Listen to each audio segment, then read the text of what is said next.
Sungai Citarum itu adalah hamparan Al-Quran. Sawah-sawah yang terhampar adalah hamparan Al-Quran.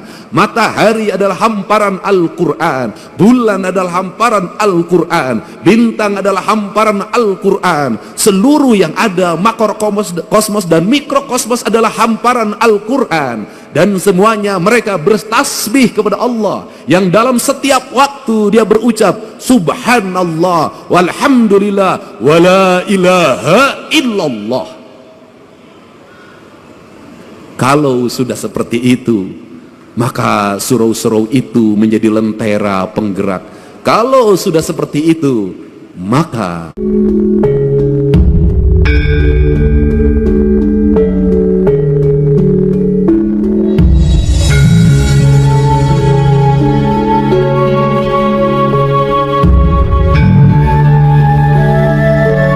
artinya bahwa negeri ini tidak kurang orang-orang saleh. Siapa orang-orang saleh? Orang-orang saleh adalah orang yang setiap hari tekun mengajar ngaji anak-anaknya di surau-surau, di tajuk-tajuk, di langgar-langgar. Orang yang tekun setiap hari azan, orang yang tekun setiap hari ngimam, orang yang tekun setiap hari khutbah, meskipun jamaahnya terbatas, tapi dia tidak pernah datang ke bupati untuk meminta honor. Itulah orang-orang hebat di negeri ini. Jadi kalau kita ingin minta doa, mintalah doa pada dia, karena dia teruji menjadi orang yang ikhlas dalam hidupnya. Kalau kita ingin mencium tangan, ciumlah tangan dia, karena tangan dia lebih suci dibanding tangan yang lain. Dia mau mengorbankan diri dan waktunya demi peradaban, demi pendidikan, dan demi masa depan. Apa yang hilang di negeri ini hari ini?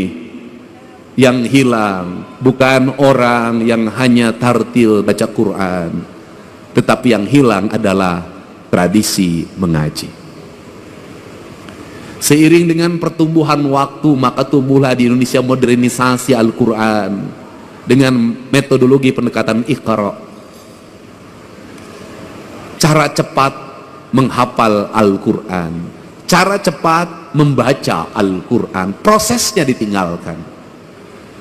Lahirlah wisuda-wisuda TKA dan TPA di mana baik secara siar, baik, hebat secara siar, hebat. Tetapi di balik itu masjid-masjid sepi dari anak-anak mengaji. Tetapi di balik itu surau-surau kosong dari anak-anak mengaji. Tetapi di balik itu mereka tidak mengenal dan tidak dekat dengan masjid. Kenapa? Karena mengajarkan Al-Quran tidak di masjid. Karena mengajarkan Al-Quran tidak di surau. Akhirnya mereka yang penting bisa baca Al-Quran, tapi kedekatan emosi dengan masjidnya hilang. Akhirnya mereka jauh dari masjid. Yang kedua, hilangnya apa? Hilangnya proses. Dulu baca Al-Quran berlatihnya bisa 2 tahun baru bisa, 3 tahun baru bisa, ada yang 5 tahun baru bisa. Lambat sekali. Dari mulai ngeja, kemudian narawas, terus sampai belajar kuro, panjang sekali prosesnya. Dan pada waktu proses belajar itulah dia ke masjid.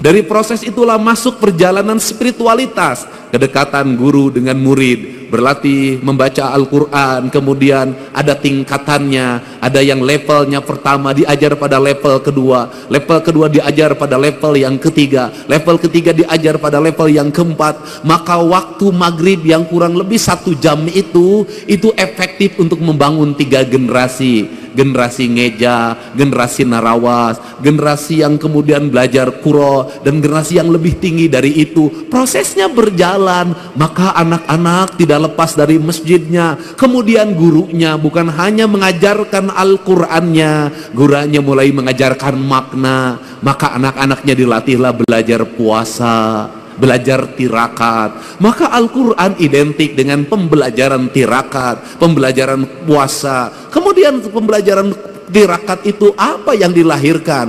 Maka Al-Quran itu tersublimasi dalam pikiran, dalam relung bawah sadarnya. Karena lahir dalam relung bawah sadarnya, maka ucapannya bisa jadi tidak tartil karena ustadznya ustadz kampung.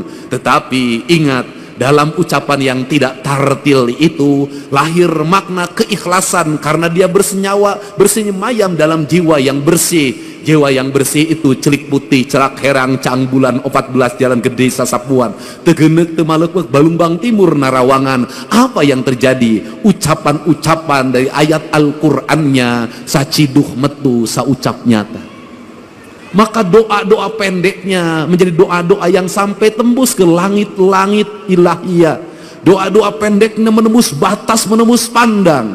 Maka lahirlah anak-anak yang bercahaya. Karena lahirlah anak-anak bercahaya, maka anak itu tumbuh menjadi para pemimpin, tumbuh menjadi kaum-kaum pergerakan, tumbuh menjadi kaum-kaum perubahan. Maka ucapan-ucapan Allahu Akbar yang lahir dari surau-surau kecil itu melahirkan ucapan kebangsaan yang memerdekakan perbudakan, memerdekakan ketertinggalan, menjadi spirit dalam sebuah perubahan tanpa biaya apapun dalam kehidupan ini.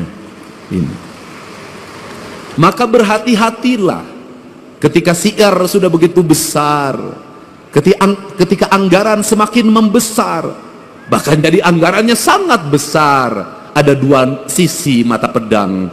Yang satu membukakan syiar terlihat di media sosial, tetapi yang lain bisa jadi meredupkan cahaya yang ada dalam setiap relung manusia. Maka untuk itu tadi saya berpesan, ini bukan forum balapan Formula E, ini bukan forum liga, ini adalah forum spiritualitas. Tidak penting menjadi juara umum, tidak penting. Tidak penting menjadi juara pertama, kedua, ketiga, tidak penting. Tetapi yang lebih penting dari itu adalah Al-Quran masuk dalam cahaya ketua penyelenggara, sehingga ketua penyelenggaranya menjadi adil dalam tindakannya. Al-Quran masuk dalam cahayanya Gubernur Jawa Barat, sehingga Gubernur Jawa Barat bertindak adil dalam kebijakan-kebijakannya. Cahaya Al-Quran masuk ke relung hatinya Bupati, maka tindakannya menjadi adil. Dari gerakan membaca Al-Quran ini, maka terbebaslah orang-orang miskin, terbebaslah anak-anak yatim, terbangunlah peradaban hidup yang silih asa, silih asi, silih asu. Maka disitulah Al-Quran menjadi cahaya. Karena Al-Quran menjadi cahaya, maka Al-Quran bercahaya. Al-Quran bercahaya, maka cahayanya terhampar. Maka Al-Quran tidak hanya dipahami tulisan yang ada dalam mushaf, yang kita lombakan, yang kita pertahankan, yang kita cium ketika ingin membacanya, yang kita simpan di atas kepala kita, yang kita simpan di rekal, dan ketika kita tidak berwudu maka tidak berani menyentuhnya. Kayak saya NU, tidak berani menyentuhnya. Tetapi di balik itu kita memahami gunung-gunung itu adalah hamparan Al-Quran, sungai Citarum itu adalah hamparan Al-Quran, sawah-sawah yang terhampar adalah hamparan Al-Quran, matahari adalah hamparan Al-Quran, bulan adalah hamparan Al-Quran, bintang adalah hamparan Al-Quran, seluruh yang ada makrokosmos dan mikrokosmos adalah hamparan Al-Quran. Dan semuanya mereka bertasbih kepada Allah, yang dalam setiap waktu dia berucap subhanallah walhamdulillah wala ilaha illallah. Kalau sudah seperti itu, maka surau-surau itu menjadi lentera penggerak. Kalau sudah seperti itu, maka kita adalah manusia yang paling bersyukur. Kenapa? Kita manusia yang paling bersyukur. Al-Quran diturunkan di Jazirah Arabia, di tanah yang tandus dan kering.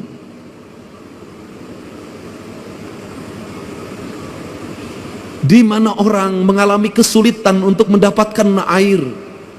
Kisah Nabi Ismail dengan Siti Hajar, bagaimana dia harus bolak-balik antar Safa dan Marwah untuk mendapatkan air. Begitu beratnya untuk mendapatkan air. Rumput-rumput mengering, batu-batu bertebaran, debu-debu berserakan di tempat-tempat di mana manusia mengalami kekeringan alam, lahirlah kekeringan hati, lahirlah kekejaman. Maka Allah menurunkan cahaya yang paling lembut hatinya, yang paling lembut hatinya. Siapa? Rasulullah Shallallahu Alaihi Wasallam. Lembut. Karena kelembutan itulah Al-Quran diturunkan. Tidak mungkin Al-Quran turun, nur cahaya kebenaran yang hadir ke hatinya Kanjeng Rasul, kalau Kanjeng Rasul tidak memiliki kelembutan hati yang lebih lembut dari sutra apapun, tidak mungkin. Maka dari kelembutan itu lahirlah ucapan-ucapan yang lembut. Dari ucapan-ucapan yang lembut itu lahirlah ucapan-ucapan yang indah. Dari ucapan-ucapan yang indah itu mempengaruhi pikiran manusia lewat telinganya, karena lahir gelombang elektromagnetik yang dipancarkan dalam kekuatan spiritualitas, di mana angin-angin yang keras, debu-debu yang bertebaran dikalahkan oleh gelombang Al-Quran yang mempengaruhi pikiran manusia. Maka Allah itu berbuat adil. Al-Quran diturunkan di tanah tandus itu. Tetapi Al-Quran yang dikirimkan di tanah tandus itu dibawa lewat pendekatan budaya, tanpa kekerasan, tanpa peperangan, bercerita tentang kisah Ramayana, bercerita tentang kisah Mahabharata, bercerita tentang kisah Pandawa, ada dalam sosok Dharma Kusuma. Maka dicanangkanlah yang disebut dengan dua kalimat sabda. Dua kalimat sabda itu disebutnya layang damus kali musyada, yaitu yang diletakkan pada pikiran seorang pemimpin sebagai nilai ajaran. Nilai ajaran itu melahirkan Pandawa 5, yaitu Dharma Kusuma, Bima, Arjuna, Nakula, lan Sadewa. Lahirlah gerakan politik kebudayaan para wali, mengenalkan agama Islam lewat pendekatan kebudayaan. Lahir simbol-simbol silib, sindir, sindang, siloka, sasmita. Kenapa? Karena dia berhadapan dengan masyarakat Sunda, masyarakat Nusantara yang tidak terbiasa dengan bahasa kasar. Dia terbiasa dengan bahasa simbol, bahasa makna. Karena dia terbiasa bahasa simbol, bahasa makna, maka masuk dalam ajaran, dalam pembelajaran. Quran pun disampaikan dalam pembelajaran dan ajaran. Kemudian rasa hormatnya ditinggikan. Quran diletakkan pada sebuah derajat yang sangat tinggi, diletakkan dalam lingkungan peradaban sederhana pedesaan. Lahirlah di kita. Apa keuntungan kita? Keuntungan kita lebih dari orang Arab. Keuntungan kita lebih daripada jazirah Timur Tengah. Kenapa keuntungannya? Kita mendapat dua. Satu, kita mendapat Al-Quran sebagai sebuah produk nilai ilahiyah yang memiliki nilai estetika yang sangat tinggi. Tetapi juga kita dilahirkan pada sebuah alam Pasundan yang sangat indah. Ketika Quran bercerita tentang air yang jernih di surga, ketika Quran bercerita tentang hamparan gunung yang indah di surga, ketika Quran bercerita tentang buah-buahan yang nanti ada di surga, seluruh cerita-cerita itu sebenarnya adalah realita hidup yang kita dapati. Itulah Ciwidey, itulah Cipanas, itulah Pangalengan, itu realitas dunianya. Untuk itu, karena kita sudah diberi peradaban surga yang nanti akan kita sampai surga keabadian, maka pesan saya, kalau mencintai Al-Quran, rawatlah Cipanas sebagai simbol surga kesucian. Rawatlah Ciwidey, rawatlah Pangalengan, rawatlah gunung-gunung itu yang melahirkan air yang mengalir, bak sepenggal tanah yang diturunkan dari surga. Rawatlah pohon-pohon itu, karena itu adalah alam yang digambarkan oleh Allah dalam Al-Quran. Jangan terbalik. Satu sisi kita sangat memaknai Al-Quran dan menghormati Al-Quran sebagai ayat yang tertulis, tapi di sisi lain tangan kita merusak alam, padahal itu adalah ayat yang tidak tertulis. Jadi saya tidak mau lagi dengar ke depan. Mudah-mudahan saya akan berusaha dengar Cipanas, berubah pikirannya menjadi jelek. Dengar Ciwidey, berubah pikirannya menjadi jelek. Dengar Pangalengan, berubahlah pikiran menjadi jelek.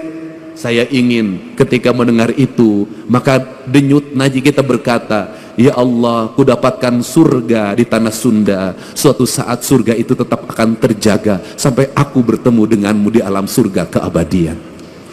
Prinsip kemahaindahan. Untuk itu saya mengucapkan terima kasih. Pada hari ini kita bersama-sama memaknai makna-makna Al-Quran, memasukkan Al-Quran dalam relung batin kita sebagai bentuk cahaya atau nur yang menuntun kita dalam indera alam bawah sadar kita. Karena indera alam bawah sadar itu pada akhirnya akan senantiasa menjadi petunjuk, dan petunjuk itu akan lahir bagi orang-orang yang menjaga rasa dan cintanya. Karena petunjuk hanya akan lahir pada orang-orang yang memiliki kelembutan hati, kedamaian jiwa, dan ketenangan relung diri.